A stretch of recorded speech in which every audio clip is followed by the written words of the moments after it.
Chicken வாங்கினீங்கன்னா ஒரு time இந்த மாதிரி செஞ்சு பாருங்கள், டேஸ்ட் ரொம்ப சூப்பராக இருக்கும். அதுக்கு ஃபஸ்ட்டு ஒரு பாத்திரத்தில் எண்ணெய் ஊற்றி எண்ணெய் நல்லா காஞ்சதுக்கப்புறமா சோம்பு, கருவேப்பிலை, வெங்காயம் சேர்த்திக்கலாம். வெங்காயம் நல்லா வதங்கணும். வதங்கினதுக்கப்புறமா தக்காளி சேர்த்திக்கலாம். நான் வந்து இன்றைக்கி 1 கிலோ சிக்கன் வச்சு செய்கிறேன்.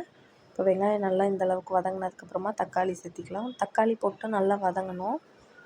வதங்கினதுக்கப்புறமா இஞ்சி பூண்டு பேஸ்ட்டு சேர்த்திக்கலாம். இஞ்சி பூண்டு பேஸ்ட்டையும் போட்டுட்டு அப்புறம் கழுவி வச்சுருக்க கறியும் சேர்த்திக்கலாம். இப்போ கறிக்கு தேவையான அளவு உப்பு, மஞ்சள் தூள் சேர்த்திக்கிறேன். சிக்கன் நல்லா தண்ணி விட்டு வெந்து வரும். சிக்கன் நல்லா வேகிறதுக்கு ஒரு 1/2 கிளாஸ் தண்ணியும் சேர்த்திட்டு நல்லா வேக வச்சுக்கலாம். நல்லா வெந்ததுக்கப்புறமா கொஞ்சமாக கொத்தமல்லி தழை போட்டிருக்கேன். அது வேகும் போது ரொம்ப நல்லாயிருக்கும் ஃப்ளேவரு.